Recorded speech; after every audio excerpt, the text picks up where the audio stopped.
C'est si important de garder notre esprit au bon endroit et Dieu nous y aidera. Mais si nous n'employons pas la parole contre le diable, il ne nous laissera jamais tranquilles. Comprenez-vous cela aujourd'hui? Restez avec nous dans Jouissez de votre vie.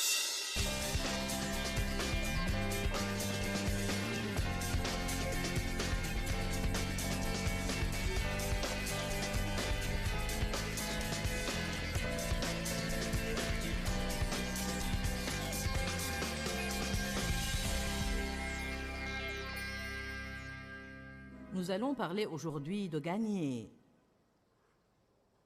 Le combat livré dans notre esprit et nos pensées. Merci Seigneur.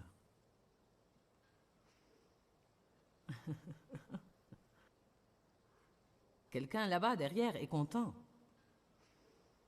Y a-t-il quelqu'un ici qui a jamais été assailli dans ses pensées? Qu'êtes-vous censé faire quand ces attaques frappent et cognent et martèlent implacablement contre votre esprit? Vous ne voulez pas de ces pensées. Romains 13, 14, dans la Bible amplifiée, dit « Mais revêtez le Seigneur Jésus-Christ et ne vous abandonnez pas aux préoccupations de la chair. » Et en fait, la Bible amplifiée ajoute entre parenthèses « Arrêtez de penser aux vils appétits pernicieux de votre nature physique charnelle pour en satisfaire les envies et les convoitises. » Arrêtez de penser à votre chair. Alors, qu'est-ce que ça me dit? Ça me dit « Ne pense pas au moi tout le temps. Ce que je veux, ce dont j'ai besoin, ma percée, comment tout le monde me traite. » Nous avons fait le robot hier soir et non, je ne vais pas refaire ça ce matin. Mais le point est que vous devez faire attention à ces pensées telles que « et moi donc, et moi, et moi, et moi alors ». En fait, on donne libre cours aux œuvres de la chair. En pensant comme ça, je vous donne un exemple. Il se peut que la dernière chose dont vous avez besoin est un caramel fondant, mais si vous y pensez longtemps, vous l'achèterez.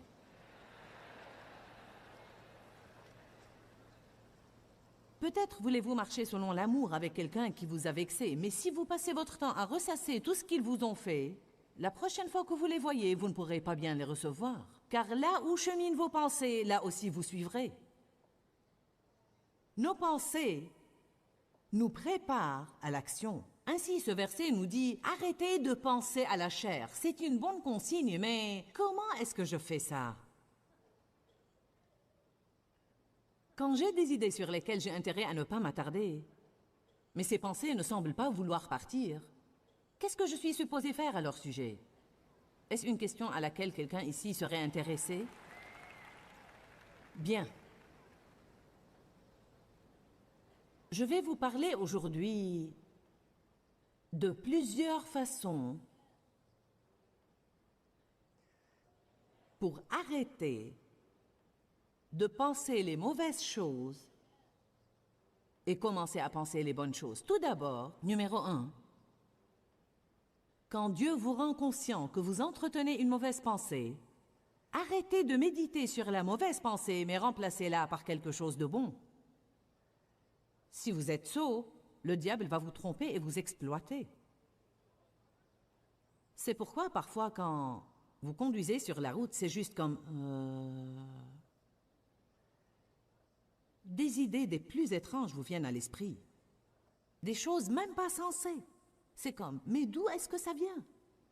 C'est parce que l'esprit est le champ de bataille et nous sommes en guerre. Satan veut nous dominer et il ne peut pas le faire s'il ne contrôle pas nos esprits.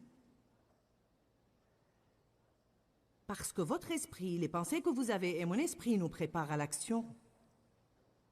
Alors qu'est-ce qu'il est bon de faire l'objet de mes pensées? Galates 6, 10 dit « Ayez soin de pratiquer le bien, surtout envers les frères en la foi. » Une chose à laquelle je me suis bien entraînée, c'est de réfléchir exprès à ce que je peux faire pour les autres.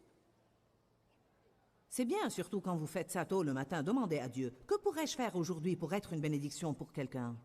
À quel point pensez-vous que votre mariage peut changer si vous ne passez que 2 minutes chaque matin à considérer comment vous pouvez être une bénédiction à votre conjoint, non pas comment ils peuvent vous bénir? et à quel point vous êtes exaspéré qu'il ne vous bénisse pas.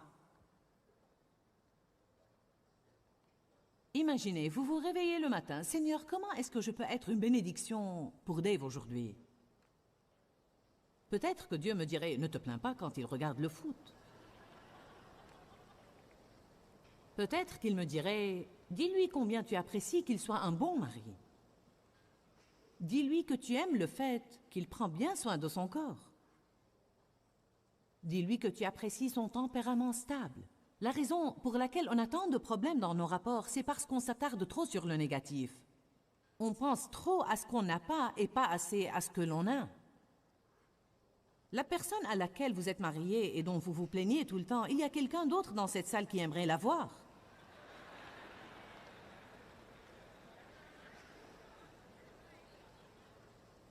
Ah, ça, je n'en suis pas sûre. Ben si, parce que parfois, quand vous êtes tout seul, vous pensez, oh mon Dieu, si seulement j'avais quelqu'un. Quelqu'un pour m'étreindre et qui me tienne compagnie. Peut-être que vous n'y pensez pas, mais je suis sûre qu'il y a des gens ici qui ne sont pas mariés et qui voudraient l'être, et d'autres qui sont mariés et s'en plaignent. Mais on a ces dispositions incorrectes et ces attitudes inconvenantes qui nous font regarder des personnes d'une manière impropre. Et je peux vous dire quelque chose, la pelouse n'est pas plus verte de l'autre côté et vous allez devoir la tondre aussi.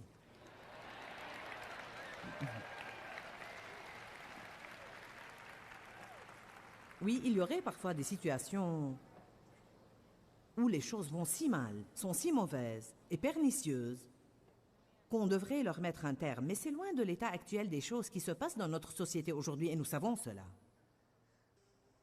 Eh bien, nous ne sommes pas compatibles. Qui l'est? Dave et moi ne sommes pas compatibles non plus.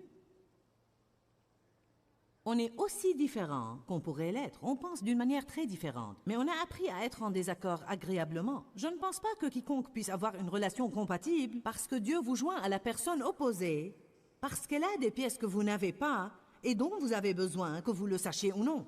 Alors que nous, on épouse quelqu'un et on essaye de le remodeler à notre image. Bon. Essayez de vous réveiller le matin et de penser à de bonnes choses. Dites, comment est-ce que je pourrais être une source de bénédiction aujourd'hui? Dieu, pour qui as-tu besoin que je prie? Il vous montrera des choses à faire. C'est l'une des choses qui m'ont aidé à briser l'égoïsme en moi. Ne chassez pas simplement une mauvaise pensée. Occupez cet espace vide par une bonne pensée. La Bible dit, quand l'esprit impur est chassé d'un homme, il revient par la suite. Parce que c'était sa maison pendant très longtemps. Ainsi, si vous renversez une mauvaise tendance et vous ne la remplacez pas par quelque chose de bon, la mauvaise pensée qui est suscitée par cette force démoniaque va revenir et si elle trouve votre tête vide, elle en apportera 7 autres plus mauvaises qu'elle et le dernier état de cette personne devient pire que le premier. Quelle serait une autre manière d'arrêter les mauvaises pensées? La première manière est de chasser la mauvaise pensée et commencer à penser à quelque chose de bon. La deuxième chose qu'on doit faire est d'interrompre les mensonges de Satan en lui répondant. Vous n'allez jamais marcher dans la victoire si vous n'apprenez pas à riposter au diable. Dans le chapitre 4 de Luc, Satan s'est adressé à Jésus et Jésus lui a répondu, « Il est écrit » et il lui citait une écriture. Vous êtes en train d'apprendre la parole ici. Et si vous n'utilisez pas cette épée à 2 tranchants de votre propre bouche, personne ne peut vraiment vous aider. Il ne s'agit pas ici de ce que vous entendez et savez, mais de ce que vous en faites chez vous. Je ne vous promets pas que le diable ne vous attaquera pas. Il pourrait vous attaquer avant que vous arriviez chez vous. Si vous avez assisté à toutes ces sessions, vous serez probablement fatigué. Et parfois, quand vous êtes fatigué, c'est un temps propice que Satan choisit pour essayer de vous abuser. Le mieux que vous puissiez faire en rentrant chez vous, c'est méditer sur la parole, murmurer la parole, chanter la parole. Dites au diable de se taire. Faites-le juste comme ça. Diable, tais-toi. Très simple. Diable, tais-toi, tu es un menteur. Parce que vous pourriez entendre, je ne sais pas si ça valait la peine, maintenant je suis épuisée. Et je dois encore rentrer et faire tout ce travail. Je ne sais pas. Dites, diable, tais-toi, je suis content d'y être allé, je suis rempli de la parole. Eh oui, ça va définitivement me profiter.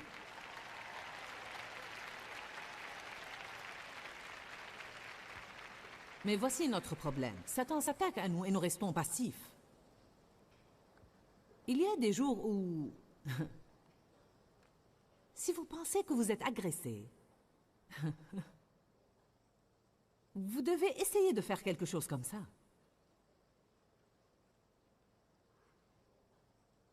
Il y a des jours où je dois citer la parole toute la journée. Et parfois, franchement, c'est fatigant. Des fois, je pense, je ne veux plus lutter, ni me battre contre le diable. On en devient là parfois. Et alors, Dieu doit me rappeler, tu es en guerre. C'est la guerre. Nous sommes des soldats dans l'armée de Dieu. Et la Bible dit dans 2 Timothée qu'on n'a pas à s'embarrasser de toutes les affaires de la vie civile. Ça veut dire qu'on n'a pas à nous soucier d'un tas de trucs mondains. Je n'ai pas à essayer de découvrir toutes les choses de ce monde. Ça ne doit pas me tracasser, je n'ai pas à m'en inquiéter. Je dois être disponible pour que Dieu se serve de moi. C'est si important de garder notre esprit au bon endroit et Dieu nous y aidera. Mais si nous n'employons pas la parole contre le diable, il ne nous laissera jamais tranquilles. Comprenez-vous cela aujourd'hui? Vous devez proclamer la parole de votre propre bouche. Vous devez répondre au diable. Je crois que c'est un livre que je devrais écrire. Répondez au diable.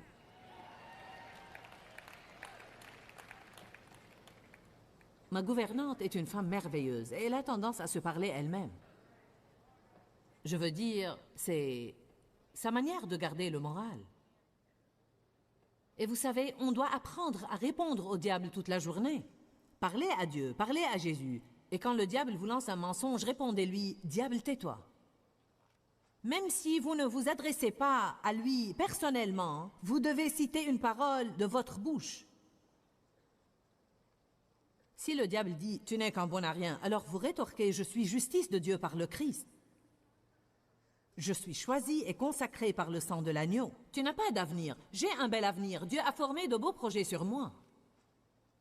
Tu ne surmonteras jamais ton passé. J'oublie ce qui est en arrière et je cours vers les bonnes choses qui sont en avant. Il y a une réplique biblique pour chaque mensonge que le diable profère. Comprenez-vous cela? Il existe une réponse biblique pour tout mensonge que le diable vous lance. Pour chaque mensonge que Satan vous dit, il y a une écriture dans la parole de Dieu pour la réfuter. Et tes enfants n'y arriveront pas. Tous mes enfants sont bénis du Seigneur. Tu n'auras jamais assez d'argent. Tout travail de mes mains prospère et tout ce que j'entreprends me réussit. Tu ne pourras jamais te permettre une belle maison. Oh que si, la fortune du pécheur est mise en réserve pour le juste, et c'est moi.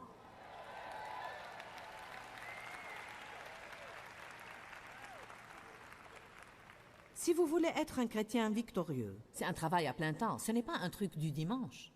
Vous m'avez entendu, ce n'est pas un truc du dimanche, c'est un travail à plein temps et je ne connais rien de mieux pour votre vie et votre énergie que d'écraser partout le diable sous vos pieds. Personnellement, je le déteste encore plus tous les jours. Et je déteste ce qu'il fait aux gens. Considérez cette dame qui a témoigné ici ce matin, 35 ans, que Satan l'a gardée séquestrée chez elle dans la peur, terrifiée à l'idée de sortir, car elle avait été violée par son père quand elle était enfant. 35 ans! Rien que dans son jardin, et peut-être un petit peu dans la rue devant sa maison. Elle a commencé à saisir la parole sur mon émission télévisée. La parole. Elle a commencé à étudier la parole. Et elle a fait un pas de foi et est venue ici aujourd'hui. 35 ans!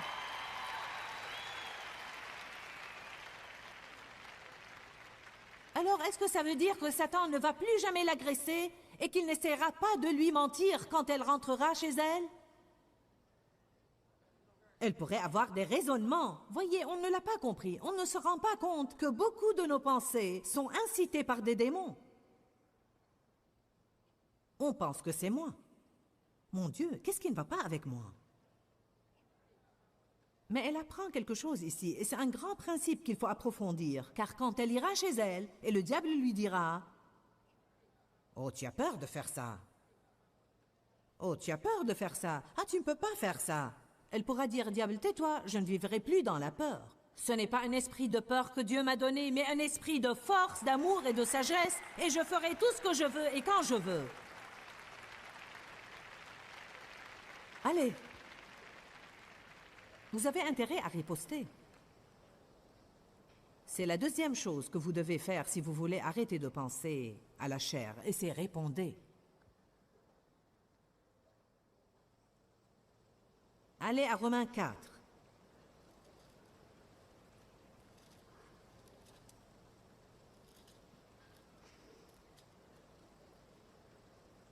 Je ne crois pas qu'on ait encore compris la puissance de la louange. Je ne crois pas qu'on ait encore appris la puissance de l'adoration ou la puissance d'un cantique au bon moment.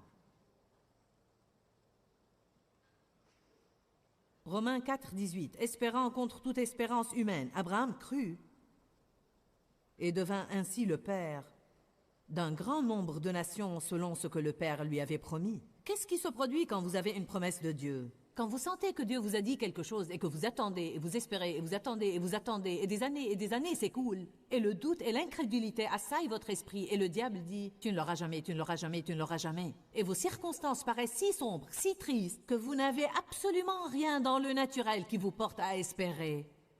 Voilà où était Abraham. Je crois qu'il y a certaines personnes qui, dans le naturel, sont peut-être dans cette situation. Vous vous dites « Mon Dieu, mais c'est moi ça !» Toute espérance humaine ayant disparu, il crut étant fortifié par la foi. Regardez ça, le verset 19. Il ne faiblit pas dans la foi en considérant l'impuissance de son corps, qui était déjà mort, puisqu'il avait près de 100 ans, ou en considérant que Sarah n'était plus en état d'avoir des enfants. Ainsi, Dieu avait promis à Abraham qu'il allait avoir un enfant qui sortira de ses entrailles. Le seul problème était que son épouse et lui étaient l'un et l'autre vieux. Je veux dire, lui était centenaire et elle très vieille. Lui était impuissant et elle avait déjà passé ce stage de la vie. J'exagère peut-être un peu, mais c'était plus ou moins la situation dans leur cas. En d'autres termes, ils étaient trop vieux pour faire quoi que ce soit et elle était trop vieille pour tomber enceinte. Mais il croyait Dieu. Il a regardé son corps et il s'est dit, pas moyen. Il a regardé Sarah. Impossible. Cependant, il a cru Dieu.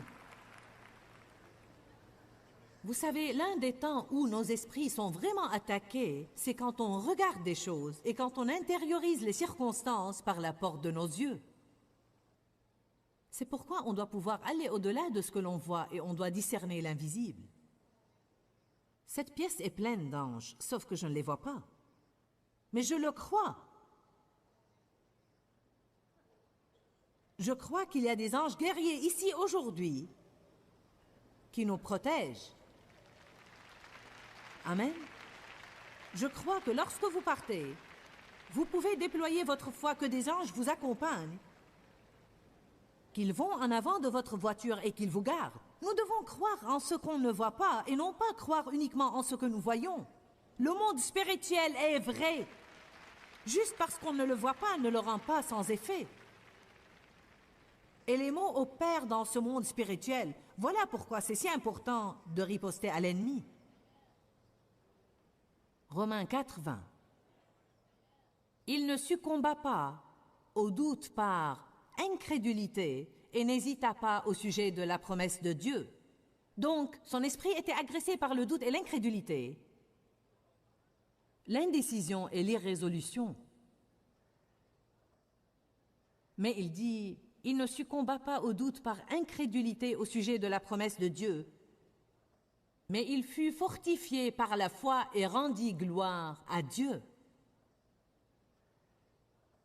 Ce que j'apprends de plus en plus, tout le temps, même à partir des choses que j'ai dû traverser et des expériences que j'ai faites, car nous avons une vie personnelle, et que quand les pensées commencent à vous tourmenter, commencez à louer Dieu à voix haute de votre bouche. Merci Éternel que tu es si bon. Je bénirai l'Éternel en tout temps. Sa louange sera toujours dans ma bouche. Levez les mains, louez et adorez Dieu. Je vous dis, ça fait rager le diable quand il s'attaque à votre esprit. Et vous levez les mains juste et vous dites, Éternel, je te loue. Je t'adore, Seigneur, et je te remercie pour tout ce que tu as fait dans ma vie. Et je crois que rien ne t'est impossible, absolument rien. Quand vous faites ça, les mauvaises pensées s'arrêtent. Êtes-vous là? Écoutez, il y en a qui sont trop paresseux pour faire ça. Ils souhaiteraient plutôt... Si seulement ces pensées pouvaient partir. Mais elles ne partiront pas. Vous devez faire quelque chose. J'ai dit, vous devez faire quelque chose. J'ai dit, vous devez faire quelque chose.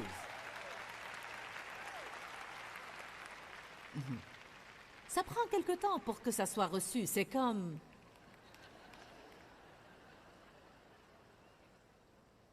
Oh!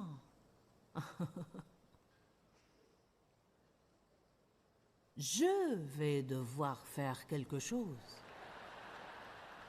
Non seulement vous allez devoir faire quelque chose, mais vous allez devoir le faire encore et encore et encore et encore et encore, jusqu'à ce que vous formiez de nouvelles habitudes et jusqu'à ce que vous mettiez le diable à sa place. Quand Jésus était tenté par le diable dans le désert, Satan ne s'est pas attaqué à lui une fois, mais 4 fois.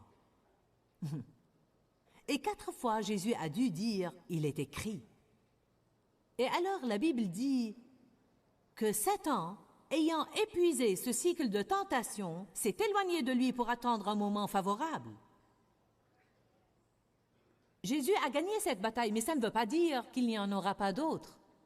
Nous sommes en guerre, et dans une guerre normale, il y a des jours où il n'y a pas de combat.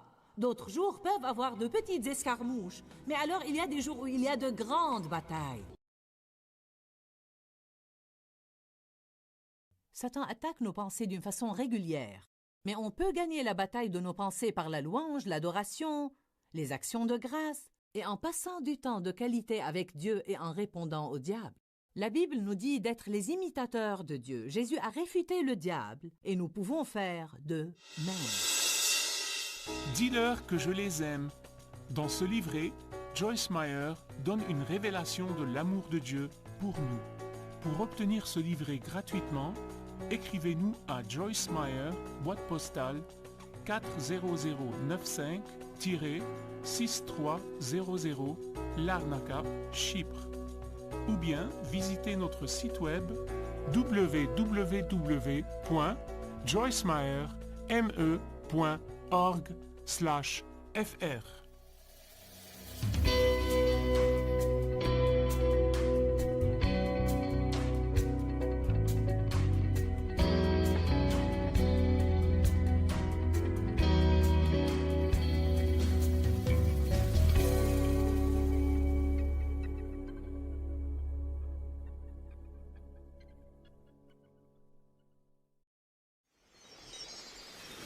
Faites connaître vos besoins à Dieu, et la paix de Dieu qui surpasse toute intelligence gardera vos cœurs et vos pensées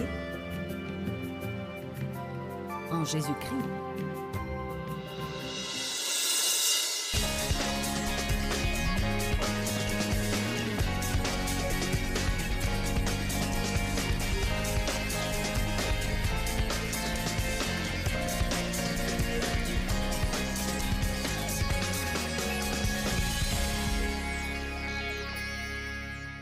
Qui a jamais constaté n'importe quel combat contre son esprit? Qu'êtes-vous censé faire quand ces attaques incessantes frappent et cognent et martèlent implacablement contre votre esprit? Chaque attaque que vous avez n'a pas la même force que les autres attaques. Mais je vous promets une chose, chaque fois que Dieu s'apprête à vous promouvoir, peut-être que Dieu œuvre à libérer quelque chose d'important dans votre vie en avril prochain. Mais comme souvent vous ne voyez pas le monde spirituel comme le font les forces du mal, elles voient ce qui se prépare pour vous en avril.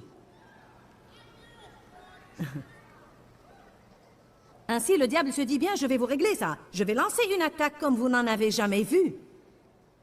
Pourquoi Dieu ne l'arrête-t-il pas? Ce qu'on doit faire, c'est penser à ce qu'il a dit à Pierre. Satan vous a réclamé pour vous secouer dans un crible. Mais moi, j'ai prié pour toi. Il n'a pas dit « je vais bloquer l'attaque ». Il a dit « je vais prier pour toi. Et quand tu seras revenu de cette épreuve, alors toi affermis tes frères. »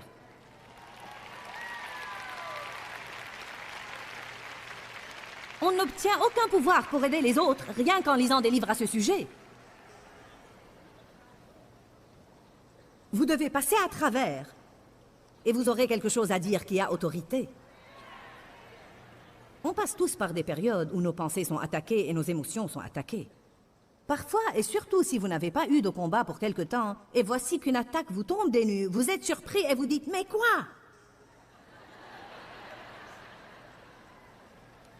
Et pour être franche avec vous, parfois ça nous prend un bout de temps pour nous y retrouver et nous rendre compte que c'est vraiment le diable.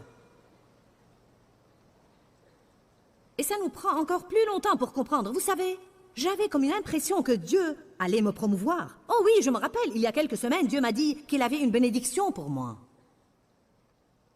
Je veux dire, j'ai reçu le ministère d'un prophète récemment qui m'a dit de belles choses assez frappantes sur l'avenir et l'année prochaine et la puissance de Dieu et des nations que Dieu va ouvrir devant notre ministère.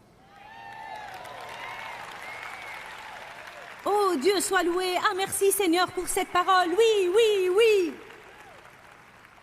Tra-la-la, la-la-la, la-la-la, la-la-la.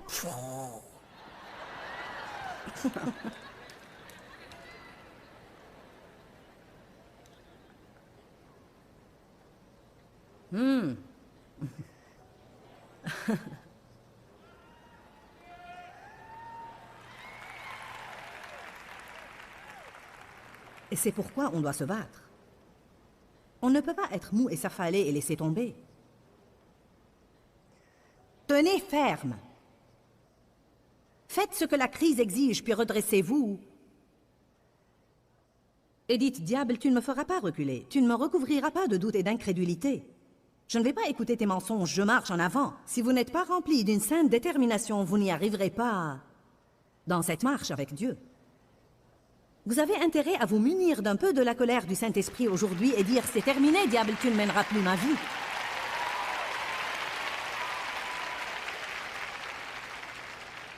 Il y a certaines choses que personne ne peut faire pour vous. Tôt ou tard, vous devrez confronter l'ennemi et gagner vos propres batailles. La louange est si puissante. L'action de grâce. Être simplement reconnaissant, ça rend le diable fou. Il veut vous entendre vous plaindre et pester de tout. Ce qui se produit ces jours-là où tout va mal et vous dites « Éternel, je te remercie pour tout ce que tu as fait, pour tout ce que tu fais maintenant, et je te remercie d'avance de me tirer de cette épreuve par laquelle je passe, parce que je sais d'avance que j'ai la victoire avec toi. Merci, merci, merci, merci, merci, merci, mon Dieu. »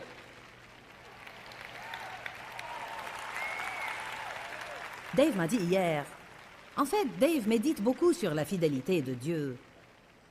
Et il me dit fréquemment des choses sur la puissance de l'action de grâce. Il me disait donc hier, tu te rends compte que la fidélité de Dieu est libérée dans nos vies par l'action de grâce, c'est-à-dire Dieu est toujours fidèle.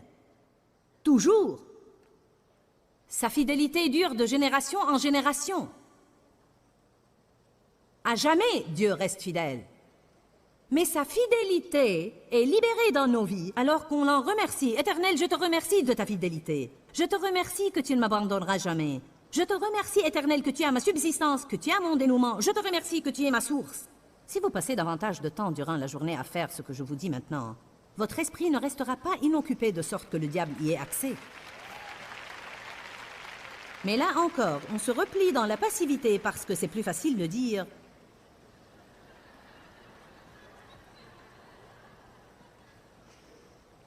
Si seulement j'étais béni.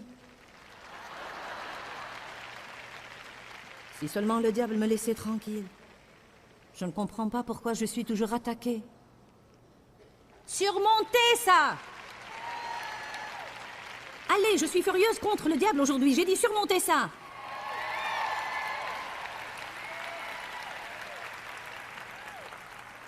Je subis moi-même des cas de pleurnicherie de temps en temps. Servir Dieu, travailler constamment tout le temps, prêcher. Le diable ne me laisse jamais tranquille. J'en ai assez de tout ça, j'en ai marre. Ce n'est pas ça qui le fera fuir. Amen. Quelqu'un a besoin de se secouer aujourd'hui et dire « Je pars d'ici, un homme de guerre ».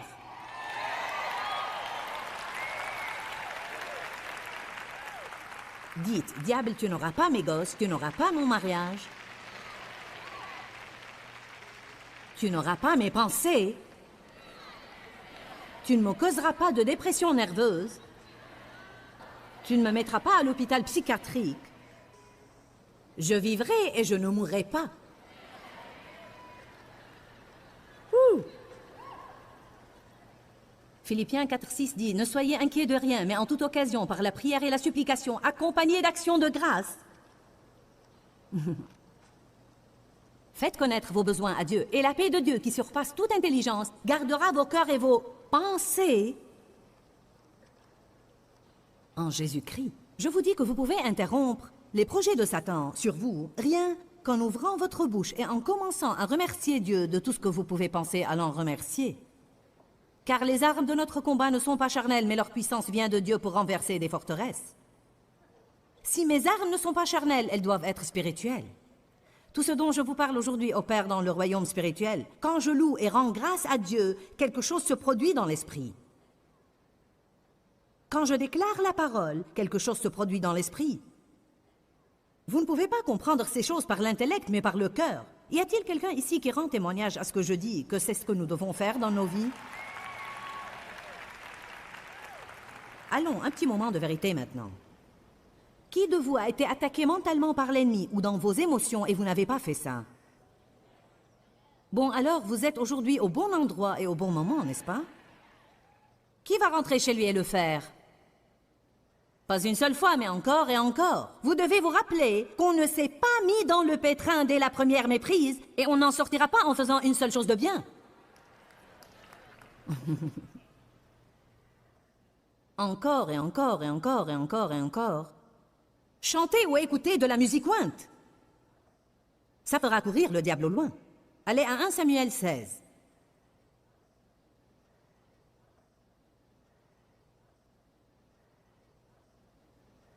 Ah, comme le temps passe vite quand on s'amuse. À propos des raisonnements, avez-vous jamais vu les spéculations exercer une telle prise sur votre esprit au point où vous vous évertuez à essayer de pénétrer un problème? La raison se veut programmer, prévoir, calculer, envisager et organiser. Je commence à comprendre que la majorité de ce que je planifie ne marche pas. Parce que le cœur de l'homme médite sa voie, mais c'est l'Éternel qui dirige ses pas. Il n'y a pas de mal à faire des plans, mais quand vous en êtes à planifier autant et projeter tellement que maintenant tout ce que vous avez n'est plus qu'embrouillement, vous devriez célébrer Dieu au lieu de former des projets. Aussi l'Esprit veut-il tout savoir. Je veux tout savoir. Pourquoi, Dieu, pourquoi? Quand, Seigneur, quand? Amen. On doit se méfier de la spéculation. C'est un grand problème que de vivre en calculant tout le temps. 1 Samuel 16, 16. Que notre Seigneur ordonne à ses serviteurs, qui sont devant toi, de chercher un homme qui sache jouer habilement de la cithare. C'est quel genre d'instrument, ça, Charlie? Tu sais, c'est comme une petite harpe ou guitare ou quelque chose comme ça. Bon. Ainsi, quand un mauvais esprit venu de Dieu t'assaillira, il en jouera, et cela te soulagera.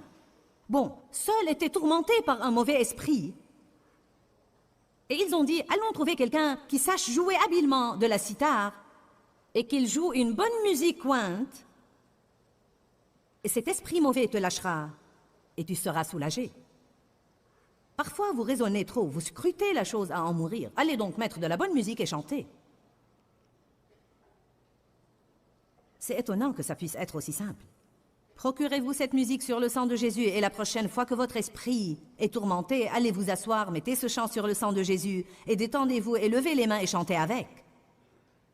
Vous mettrez cette attaque mentale à l'arrêt. Me croyez-vous aujourd'hui? Que dire de l'adoration? La louange et l'adoration sont différentes. La louange retrace et exprime à haute voix les œuvres de Dieu. La louange célèbre les œuvres passées de Dieu, celles qu'il fait actuellement et celles qu'il continuera de faire. Mais l'adoration va plus profond que ça. L'adoration dépasse ce que Dieu a fait pour l'adorer, pour qui il est. Il y a puissance dans l'adoration. Qu'est-ce qui se passerait si le diable attaque votre esprit et vous ne savez plus quoi faire et rien ne marche plus? Qu'est-ce qui se passerait si vous preniez une pause? Peu importe si au travail vous devez vous enfermer dans la salle de bain. Éternel, je t'adore. Je glorifie ton nom, Seigneur. Tu es le seul qui puisse m'aider dans cette situation. Toi seul peux changer ces circonstances. Toi seul peux faire le nécessaire ou ce qui doit être fait. Je t'adore, Éternel. J'espère en toi. Ceux qui se confient en l'Éternel renouvellent leur force. Cette guerre n'est pas la mienne, mon Dieu, mais la tienne, et je t'exalte. L'adoration donne la victoire. Amen. Voyons si je peux me relever. Vous savez, on ne fait pas ça assez souvent. En fait, ça mettrait beaucoup ici dans l'embarras. Si je vous demandais, et je ne vais pas le faire, combien de personnes font ça au beau milieu des combats? Oui, on pourrait le faire pendant la louange et l'adoration et à l'église, mais je parle de le faire, je veux dire en pleine bataille. C'est-à-dire quand le diable vous ment, quand vous vous sentez devenir fou, quand vous avez été si profondément blessé dans vos émotions que vous sentez que vous pouvez à peine respirer. On se sent comme ça parfois, n'est-ce pas? C'est à ce moment-là qu'on doit adorer. C'est à ce moment-là que c'est puissant. C'est à ce moment-là qu'on doit déclarer la parole. Dans le chapitre 20 de 2 Chroniques, on voit le roi Josaphat dans un rude combat, et la Bible dit qu'il a gagné cette bataille par l'adoration. Il s'est prosterné devant Dieu pour l'adorer. Allons-y pour quelques instants. 2 Chroniques, chapitre 20, verset 17. Vous n'aurez pas à combattre dans cette bataille. Ouh! Restez en place et vous verrez la délivrance que l'Éternel vous accordera. Verset 18. Et Josaphat se prosterna le visage contre terre. Donc il est tombé à genoux, le visage contre terre. Voilà quelle était sa position. Voilà quelle était sa position de guerre. Ouhou! Verset 19. Les Lévites d'entre les fils des Kéatites et d'entre les fils des Coréites se levèrent pour louer l'Éternel, le Dieu d'Israël, d'une voix forte. Le peuple se leva de bon matin et sortit pour le désert de Tekoa. À leur passage, Josaphat se leva pour dire « Écoutez-moi, Juda et habitants de Jérusalem. Ayez confiance dans le Seigneur votre Dieu et vous serez affermis. Ayez confiance dans ses prophètes et vous réussirez. » Qu'est-ce qu'il dit? Accrochez-vous à la parole du Seigneur. Pendant le combat, accrochez-vous à la parole du Seigneur. Souvenez-vous de ce que Dieu vous a dit. Souvenez-vous de ce que vous avez lu dans sa parole. Éphésiens 6 dit « Saignez la vérité pour ceinturon ». C'est exactement ce dont il parle. La vérité que vous avez dans la parole de Dieu quand Satan vous attaque, resserrez ce ceinturon encore plus et refusez de lâcher la parole de Dieu. Verset 21. Il se concerta avec le peuple pour établir des gens qui précéderaient les hommes de l'armée en célébrant l'Éternel et louant sa sainte majesté et en disant « Célébrez le Seigneur car sa fidélité est pour toujours ». Le verset 22 dit « Et au moment où ils ont commencé les chants, alors ils chantaient là, tandis que Josaphat adorait ici. L'Éternel mit des agents de discorde parmi les fils d'Ammon et de Moab, et ceux de la montagne de Séhir, qui étaient venus contre Juda, et ils se sont anéantis les uns les autres.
Regardons encore une fois notre liste.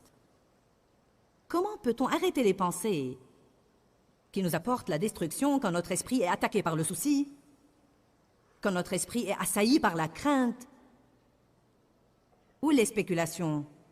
N'abhorrez-vous pas ces jours où votre esprit s'immobilise sur quelque chose? Je veux dire, vous vous dites, « Ah, pourquoi je ne peux pas me libérer de ces pensées? » Parce que vous n'interrompez pas le plan de Satan. Vous ne faites rien d'autre que vous questionner et souhaiter.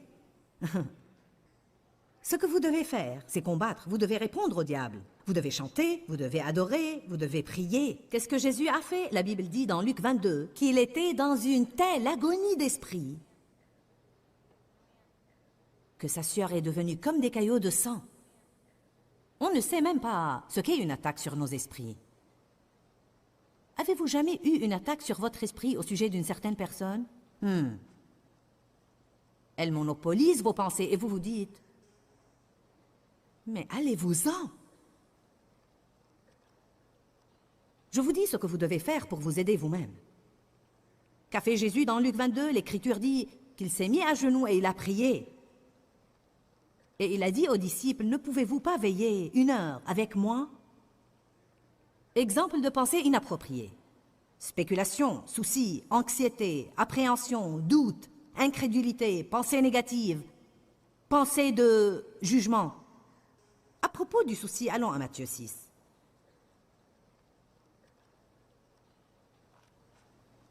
Y a-t-il quelqu'un qui comprend ce que je vous dis aujourd'hui? Vous aurez du travail à faire quand vous rentrerez chez vous. Je bénirai l'Éternel en tout temps. Sa louange sera toujours dans ma bouche.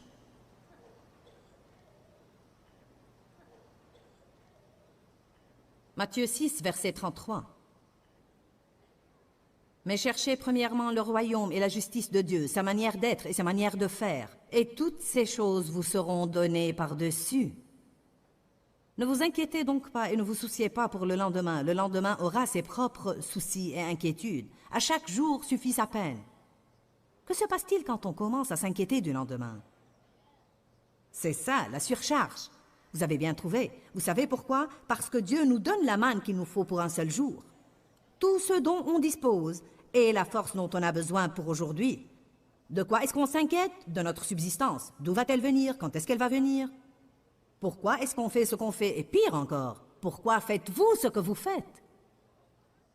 Essayez donc de comprendre quelqu'un d'autre. Vous ne pouvez même pas vous comprendre vous-même. Qu'est-ce que j'ai pu faire qui puisse vous faire réagir comme ça? Vous êtes-vous jamais posé cette question à l'égard de vos enfants? Encore et encore et encore et encore.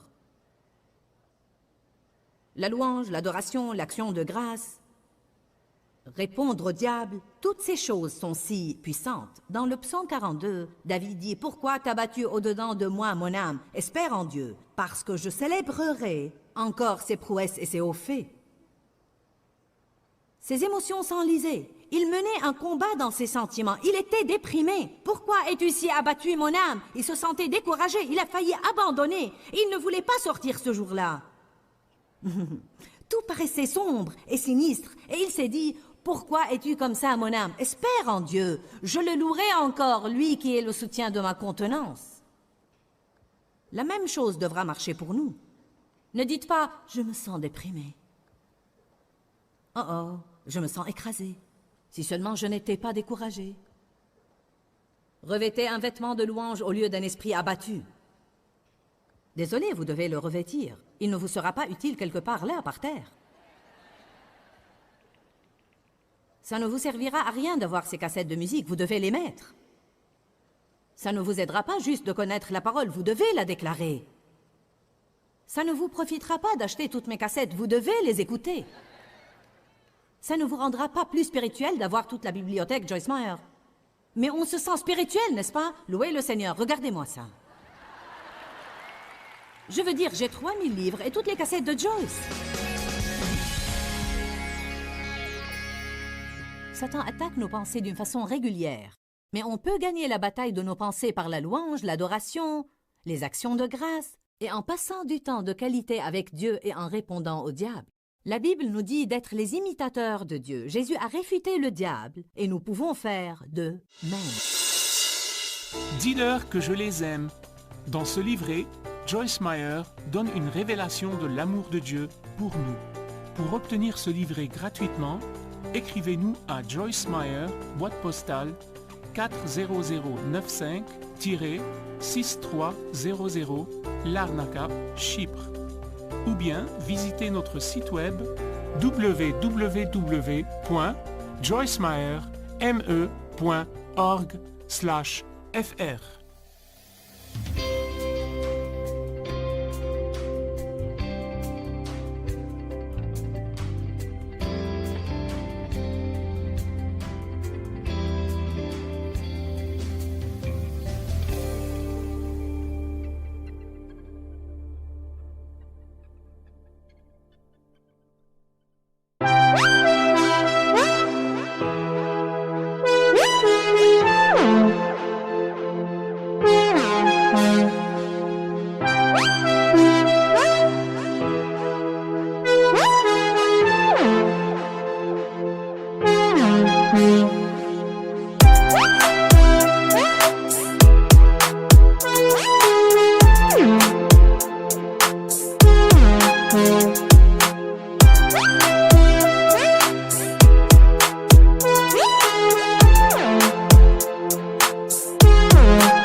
khắp phương trời vẫn nhớ tới quê hương.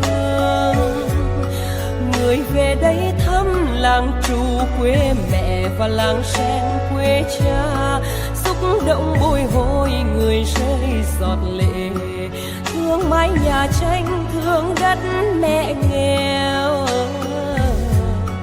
đi suốt cuộc đời mới được thăm.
thank you